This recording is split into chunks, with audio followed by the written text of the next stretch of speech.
Hola. Apocalipsis 14 inicia así. Después miré y vi que el Cordero estaba de pie sobre el monte Sión, y con él 144,000 que tenían el nombre de él y el de su padre escrito en su frente. El capítulo 14 describe el hecho de que mientras el mundo cada vez más se irá preparando para su destrucción, Dios tendrá un pueblo en la tierra con una experiencia y con un mensaje distintivo. Como vimos en el capítulo 7, este grupo de 144,000 es simbólico y representa al pueblo de Dios al final del tiempo. Su papel en la tierra consiste y consistirá en advertir al mundo de que el fin está a las puertas y que Jesús está pronto a venir. ¿Cuál es el mensaje que este pueblo estará proclamando en los días finales de esta historia y que sin duda debe estarlo haciendo ya?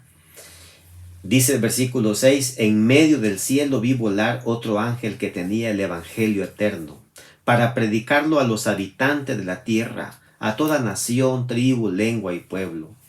Decía a gran voz, temed a Dios y dadle gloria, porque la hora de su juicio ha llegado. Adorad a aquel que hizo el cielo y la tierra, el mar y las fuentes de las aguas.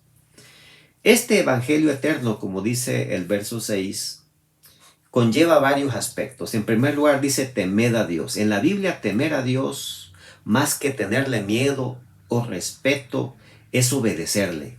Cuando Abraham, obediente al mandato de Dios, fue al monte Moria a sacrificar a su hijo, Dios le dijo, no extiendas tu mano sobre el muchacho ni le hagas nada, pues sé que me temes, dice, sé que temes a Dios por cuanto no me rehusaste a tu hijo, tu único hijo.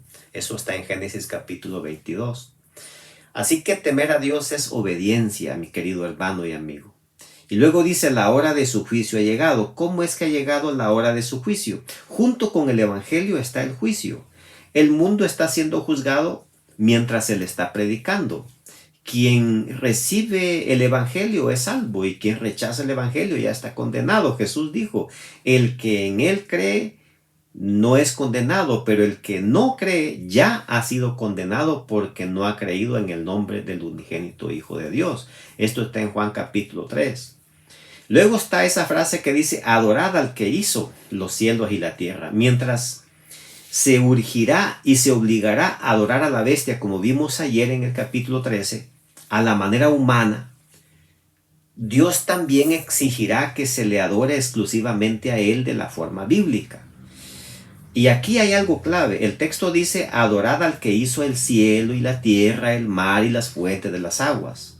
Adorar al Dios creador es mantenernos en la Biblia, cimentados en aquella época de la creación, cuando Él, el mismo Dios, allá cuando creó este mundo, le enseñó a Adán y Eva la adoración en el séptimo día, en el día sábado. El primer culto hecho por Dios con Adán y Eva se hizo en sábado. Por eso el mandamiento, haciendo alusión al Creador, también dice, acuérdate del sábado para santificarlo. El séptimo día es reposo para Jehová tu Dios, porque en 6 días hizo Jehová los cielos, la tierra, el mar y todas las cosas que en ellos hay.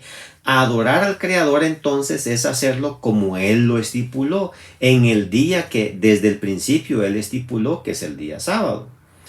Luego dice el verso 8, otro ángel le siguió diciendo, ha caído Babilonia, la gran ciudad, porque ha hecho beber a todas las naciones del vino del furor de su fornicación. En la Biblia, la palabra Babilonia es un símbolo de apostasía y oposición a Dios. Babilonia acá está simbolizando a la iglesia apóstata, que con sus doctrinas está embriagando al mundo, el vino del furor de su fornicación. El mensaje de Dios es que aunque aún esté gobernando y lo haga hasta el final, su fracaso de todas maneras está garantizado. Y un tercer ángel dice, le siguió diciendo a gran voz, si alguno adora a la bestia y a su imagen y recibe la marca en su frente o en su mano, él también beberá del vino de la ira de Dios, que ha sido vaciado puro en el cáliz de su ira, y será atormentado con fuego y azufre delante de los santos ángeles y del Cordero. Este tercer mensaje contiene una terrible advertencia para el mundo.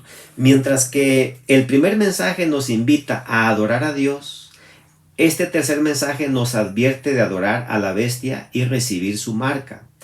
Adorar a la bestia y recibir su marca está en oposición a la adoración al Creador en el día sábado. Así como el Creador fijó un día de adoración, adorar a la bestia significa pretender adorar a Dios, pero en un falso día de reposo, instituido por la Iglesia Católica allá en aquella época en el Sínodo de la Odisea en el año 363. En ese año se fijó al domingo como el día de adoración a Dios, obviamente sin ninguna base bíblica. Día que antes había sido un día de adoración del paganismo romano cuando ellos adoraban al sol. Luego, pues este día se estipuló en ese sínodo como el día de adoración de la iglesia. Juan concluye de forma similar que ayer con esa frase que dice en el versículo 12 de este capítulo: aquí está la paciencia y la perseverancia de los santos. ¿Y quiénes son esos santos? Según dice el versículo, los que guardan los mandamientos de Dios y la fe de Jesús. Recordemos que en el capítulo 12 nos hablaba de que el foco de la persecución enemiga es solo para los que guardan los mandamientos de Dios y tienen el testimonio de Jesús. Así que si tú no guardas los mandamientos de Dios o no los quieres guardar, o guardas 6 o 7, 8, 9, pero no quieres guardar todos los mandamientos, pues no debes temer, el enemigo no te va a perseguir. Eso sí, como veremos a partir de mañana, las 7 plagas sin mezcla de misericordia de parte de Dios caerán sobre esos impenitentes que tristemente no quieren guardar los mandamientos de Dios. Quiero invitarte a profundizar más en tu estudio en la palabra de Dios. Hay mucho aún por aprender.